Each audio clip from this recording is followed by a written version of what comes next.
नमस्कार। ज्योतिष शास्त्र में श्रद्धा और विश्वास रखने वाले सभी जातकों का पारलौकिक जगत चैनल में बहुत बहुत स्वागत है। 9 फरवरी 2023 दैत्यों के सेनापति राहु दैत्य गुरु शुक्र के नक्षत्र भरणी नक्षत्र से नक्षत्र परिवर्तन करके केतु के नक्षत्र अश्वनी नक्षत्र में गोचर करेंगे। राहु अश्वनी नक्षत्र में 29 नवंबर 2023 तक गोचर करेंगे। इस दौरान 21 अप्रैल को देवगुरु भी राशि परिवर्तन करके मेष राशि में गोचर करेंगे और राहु और गुरु की युति बनेगी, जिसे ज्योतिष शास्त्र में गुरु चांडाल योग कहा जाता है। तो इस वीडियो में हम बात करेंगे राहु के नक्षत्र परिवर्तन और गुरु चांडाल योग के बनने का कुंभ राशि के जातकों के जीवन पर क्या प्रभाव पड़ेगा। लेकिन उससे पहले हम ये समझेंगे कि राहु के अश्वनी नक्षत्र में गोचर करने का ओवरऑल इफेक्ट क्या होगा, और साथ ही साथ ये भी समझेंगे कि कैसे हम गुरु चांडाल योग के सकारात्मक पक्ष को अपने जीवन में यूज करके उससे लाभ ले सकते हैं। फिर बात करेंगे कुंभ राशि के जातकों पर इसके प्रभाव के बारे में। ये विश्लेषण आपकी चंद्र राशि के आधार पर किया जा रहा है और वीडियो के अंत में मैं राहु के उपाय भी बताऊंगा। दूसरी बात, मेरा व्हाट्सअप नंबर आपको डिस्क्रिप्शन बॉक्स में मिल जाएगा। इस नंबर के अलावा कमेंट बॉक्स में दिए गए किसी भी अनजान व्यक्ति के नंबर पर भूल करके भी कांटेक्ट मत कीजिएगा, आपके साथ फ्रॉड हो सकता है। राहु का गोचर वर्तमान में भरणी नक्षत्र में है। भरणी नक्षत्र शुक्र का नक्षत्र है। 9 फरवरी 2023 को राहु नक्षत्र परिवर्तन करेंगे और केतु के नक्षत्र अश्वनी नक्षत्र में गोचर करेंगे। देखिए, राहु और केतु दोनों एक ही शरीर के दो भाग हैं। राहु हैं सिर और केतु हैं धड़। तो केतु का नक्षत्र अश्वनी नक्षत्र राहु के लिए अपना ही नक्षत्र या मित्र के नक्षत्र के रूप में कार्य करेगा। कोई भी ग्रह जब स्वराशि या मित्र राशि में गोचर करे या अपने नक्षत्र या मित्र के नक्षत्र में गोचर करता है तो अत्यंत बली होता है, अपने सभी फल देने में सक्षम होता है, चाहे वो पॉजिटिव हो या नेगेटिव। ज्योतिष शास्त्र में राहु को दैत्यों का सेनापति माना गया है और आम धारणा है कि राहु सर्वथा अशुभ फल ही प्रदान करते हैं। अनजाना डर, चिंता, भय, अवसाद, कार्यों को बिगाड़ देना, धनहानि, रोग और बीमारी। लेकिन ये तो राहु का नेगेटिव पक्ष हुआ। अगर आप राहु के पॉजिटिव पक्ष की बात करें, राहु है डीप अटैचमेंट, गहरा लगाव। राहु है एक्सपेंशन, एक्सट्रीम एक्सपेंशन, असीमित विस्तार। राहु है ऑनलाइन टेक्नोलॉजी। राहु है लेटेस्ट टेक्नोलॉजी। राहु है अनऑर्थोडॉक्सी, यानी परंपरा से हटकर कार्य करना, कुछ ऐसा करना जो औरों से हट करके हो। कोई नया स्टार्टअप, कोई नई research. Rahu online platform, social media और पत्रकारिता के भी कारक माने जाते हैं। राहु छाया ग्रह हैं। छाया या फोटो, जो भी चीज़ें छाया से या फोटो से जुड़ी हुई हैं, स्क्रीन से जुड़ी हुई हैं, वो राहु से जुड़ी हुई हैं। जैसे film industry, modelling, acting, TV serial, इन सब के कारक हैं राहु। अगर हम राहु के साथ अपने आप को जोड़ लेते हैं, राहु की चीज़ों से अपने आप को जोड़ते हैं, तो यही राहु हमें बुलंदियों पर पहुंचा सकते हैं। अचानक से उच्च स्तर की सफलता, अचानक धन लाभ, अचानक से नौकरी मिल जाना, विवाह हो जाना। राहु आपकी डिज़ायर्स को शो करते हैं, आपकी इच्छाओं को प्रतिनिधित्व करते हैं। राहु आपकी किसी भी इच्छा को पूरा करने में सक्षम हो जाते हैं। लेकिन ध्यान रहे, राहु सीक्रेसी के भी कारक हैं, तो आपको अपने कार्य, आपकी योजनाओं, अपनी प्लानिंग्स को किसी से भी शेयर नहीं करना है। स्वाभाविक है कि जब यही राहु अश्वनी नक्षत्र में गोचर करेंगे, अत्यंत बली होंगे, तो किसी भी व्यक्ति को जीवन में बुलंदियों पर पहुंचाने में सक्षम होंगे। अब ये आप पर डिपेंड करता है कि आप किस तरह से राहु को अपने जीवन में यूटिलाइज कर पाते हैं, आइदर पॉजिटिव वे में और नेगेटिव वे में। 21 अप्रैल को एक और महत्वपूर्ण ज्योतिषीय घटना घटित होने जा रही है। देवगुरु बृहस्पति राशि परिवर्तन करके मेष राशि में गोचर करेंगे और मेष राशि में ही देवगुरु बृहस्पति और राहु की युति बनेगी और इस युति को ज्योतिष शास्त्र में गुरु चांडाल योग की संज्ञा दी गई है और अत्यंत खराब माना गया है। लेकिन हम आपको समझाएंगे कि कैसे आप इस खराब योग को भी अत्यंत शुभ योग में बदल सकते हैं। देखिए, गुरु क्या है? गुरु है ज्ञान और राहु क्या है? राहु है ऑब्जर्वेशन, राहु है डाटा, फैक्ट्स एंड फिगर्स। तो आप अपने ज्ञान का प्रयोग करें, चीज़ों को ऑब्जर्व करना सीखें, रियलिटी को पहचानें और उसी के अनुसार कार्य करें। तो राहु और गुरु की जो युति है ये आपको पॉजिटिव रिजल्ट देने में सक्षम होगी। जब दो ग्रहों की युति बनती है तो दोनों एक दूसरे के गुण ट्रांसफ़र कर लेते हैं। सीधी सी बात है कि राहु में देवगुरु की शुभता आ जाएगी और राहु वैसे भी जब देवगुरु के साथ होते हैं तो देवगुरु के प्रभाव से शुभ फल देने के लिए बाध्य हो जाते हैं। अब गुरु क्या है? गुरु है ज्ञान, गुरु है विजडम, नॉलेज। गुरु भी विस्तार को शो करते हैं और राहु भी। फर्क ये है कि राहु एक्सट्रीम एक्सपेंशन को शो करते हैं। तो आप अपने ज्ञान का विस्तार राहु से जुड़ी चीज़ों पर करें, अपने नॉलेज, अपनी विजडम को राहु के साथ जोड़ दें। राहु क्या है? डीप अटैचमेंट, गहन लगाव। तो अपने कार्य क्षेत्र में पूरी तरह से डूब कर कार्य करें। राहु है अनऑर्थोडॉक्सी, आप अपने कार्य को कुछ नए तरीके से करने की सोचें, कुछ नया करें। राहु है ऑनलाइन एक्टिविटीज़, प्रयास करें कि ज़्यादातर ऑनलाइन बिजनेस से जुड़ें। और आप देख भी रहे होंगे कि जो जितना ज़्यादा ऑनलाइन एक्टिविटीज़ से जुड़ रहा है उतना ही वो सफल हो रहा है।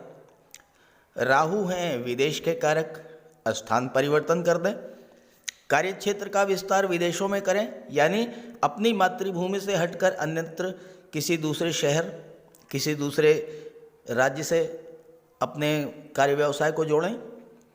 अपने आप को अपडेट रखें, डाटा, फैक्ट्स, फिगर्स की जानकारी रखें, लेटेस्ट टेक्नोलॉजी से जुड़ें, कुछ अलग कोई नया स्टार्टअप करने का प्रयास करें और फिर देखें कि ये राहु किस तरह से आपको बुलंदियों पर पहुंचाते हैं। अब एक बात आपको और ध्यान में रखनी है कि राहु का गोचर मंगल की राशि मेष राशि में है। मंगल है क्रोध, है मंगल है एग्रेशन, मंगल है जल्दबाजी। ध्यान रखना है, क्रोध से बचें, जल्दबाजी से बचें, लड़ाई झगड़ों से दूर रहें, क्योंकि राहु इन चीज़ों को मल्टीप्लाई कर देते हैं। मंगल क्या है? मंगल आपका पराक्रम, आपका जोश, आपकी ऊर्जा। आप अपनी ऊर्जा का प्रयोग सकारात्मक दिशा में करें, राहु उसे एकदम से बढ़ा करके एक्सट्रीम पर पहुंचा देंगे और फिर आपको हर क्षेत्र में मनचाही सफलता प्राप्त हो जाएगी। अब बात करेंगे अलग अलग राशि के जातकों पर राहु के नक्षत्र परिवर्तन और देवगुरु और राहु की युति का क्या प्रभाव पड़ेगा। तो ये है कुंभ राशि के जातकों की कुंडली। राहु का गोचर आपकी कुंडली के पराक्रम भाव में है और 9 फरवरी को राहु नक्षत्र परिवर्तन करेंगे और अश्वनी नक्षत्र में गोचर करेंगे और 29 नवंबर तक पराक्रम भाव में ही अश्वनी नक्षत्र में गोचर करेंगे। तीसरे भाव में राहु बहुत अच्छा रिजल्ट देते हैं, क्योंकि तीसरे भाव में राहु अति विशिष्ट कारक होते हैं। तीसरा भाव आपके पराक्रम, पुरुषार्थ, आपकी कम्युनिकेशन स्किल, छोटी यात्राओं, छोटे भाई बहनों, ऑनलाइन एक्टिविटीज़ और मार्केटिंग को शो करता है। तीसरा भाव मीडिया और पत्रकारिता को भी शो करता है और राहु इन सब के कारक हैं, इसलिए तीसरे भाव में राहु बहुत अच्छा रिजल्ट देते हैं। 21 अप्रैल को यहाँ पर गुरु भी आ जाएंगे और उससे राहु को और भी बल मिलेगा। राहु की शुभता में वृद्धि होगी। राहु एक्सपेंशन को शो करते हैं, राहु एक्सट्रीम के कारक हैं, आपकी महत्वाकांक्षा को शो करते हैं। आप अपने क्षेत्र में ज़्यादा से ज़्यादा लाभ अर्जित करेंगे और चाहे इसके लिए आपको कितना भी परिश्रम करना पड़े। तीसरा भाव में राहु आपकी विल पावर को स्ट्रॉन्ग करेंगे, आपके कॉन्फिडेंस लेवल को बढ़ाएंगे। भाई बहनों और रिलेटिव्स के साथ आपके संबंध अगर ख़राब हुए थे तो उनमें भी सुधार आएगा। अगर आप टूर एंड ट्रैवल से या मार्केटिंग से जुड़े हुए हैं, ऑनलाइन प्लेटफॉर्म से जुड़े हुए हैं, मीडिया या पत्रकारिता से जुड़े हुए हैं, तो राहु का ये नक्षत्र परिवर्तन आपके लिए विशेष लाभ देने वाला होगा। आपके जीवन में कितना भी ज़्यादा संघर्ष हो, कितनी भी बड़ी चुनौती हो, कितनी भी बड़ी समस्या हो, जैसे ही 21 अप्रैल को देवगुरु का गोचर पराक्रम भाव में होगा, आप अपने ज्ञान बुद्धि विवेक के बल पर हर तरह की समस्या से बाहर निकल आएंगे। यहाँ पर राहु आपके सोशल स्टेटस में भी वृद्धि करेंगे, सामाजिक मान सम्मान में वृद्धि होगी। और सबसे महत्वपूर्ण बात यह है कि तीसरे भाव में राहु आपकी इंट्यूशन पावर को बढ़ा देते हैं।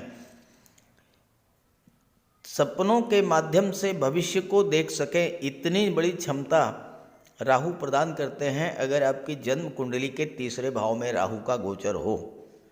इससे क्या होगा कि आप आने वाले अशुभ घटनाओं से सतर्क हो जाएंगे और अपनी आप सुरक्षा कर ले जाएंगे। तीसरे भाव में राहु आपको चतुर चालाक तो बनाएंगे ही, धन के संचय में भी आप अत्यंत प्रवीण होंगे। और थर्ड हाउस में राहु व्यक्ति को बहुत अधिक धन दौलत वाला और साहसी बनाते हैं। राहु को भी देवगुरु के समान 3 दृष्टियां प्राप्त हैं, पंचम, सप्तम और नवम दृष्टि। राहु की पंचम दृष्टि कुंडली के सप्तम भाव पर पड़ेगी और 21 अप्रैल के बाद देवगुरु की भी दृष्टि सप्तम भाव पर पड़ेगी। सप्तम भाव आपके दाम्पत्य सुखों का होता है, विवाह का होता है, पार्टनरशिप का होता है और व्यापार का होता है। सप्तम भाव तुला राशि का होता है। सातवीं राशि तुला राशि है और सप्तम भाव है। तो तुला राशि क्या है? न्याय। तुला राशि है संतुलन। तुला राशि है व्यापार। यहाँ पर गुरु और राहु की दृष्टि पड़ने से व्यापार के नए नए अवसर मिलेंगे। अगर आप काफ़ी दिनों से व्यापार या नौकरी में कोई परिवर्तन करना चाह रहे थे तो ये समय आपके लिए अत्यंत श्रेष्ठ है। नई नौकरी या नया व्यापार आप शुरू कर सकते हैं। तुला राशि शुक्र की राशि है। शुक्र राहु के मित्र हैं। ऐसे में व्यापार के उन्नति के योग बनेंगे। महिलाओं के सहयोग से आप कोई व्यापार व्यवसाय शुरू करते हैं, विशेष सफलता मिलेगी।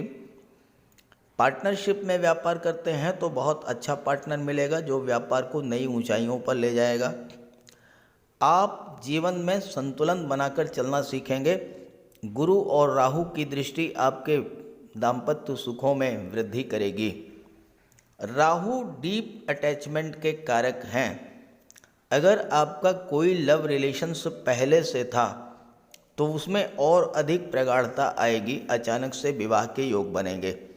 विवाह के मार्ग में पहले अगर कोई बाधा थी तो वो 21 अप्रैल के बाद दूर हो जाएगी और आपका विवाह भी संपन्न हो जाएगा।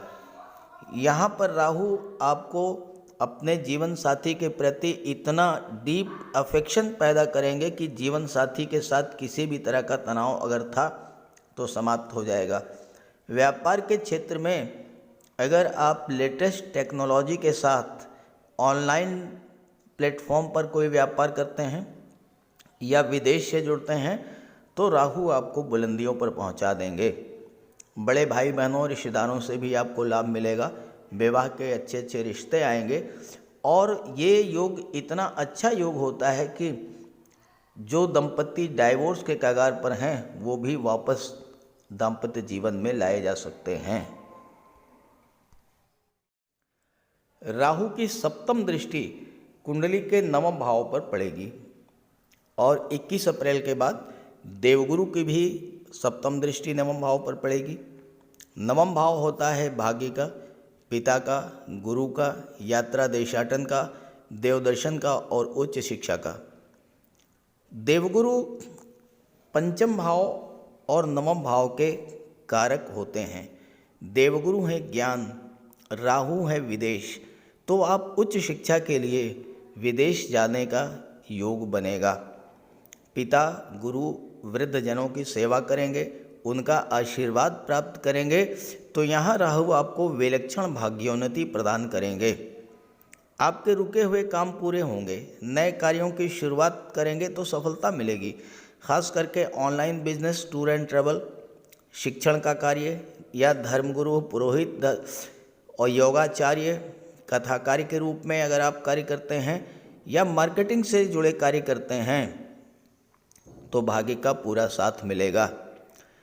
राहु यहाँ पर भाग्य के सपोर्ट से आपको विदेश यात्राएं तो कराएंगे ही, विदेश में सेटल भी करा सकते हैं या फिर आपको विदेश से प्रचुर धन की प्राप्ति करा देंगे।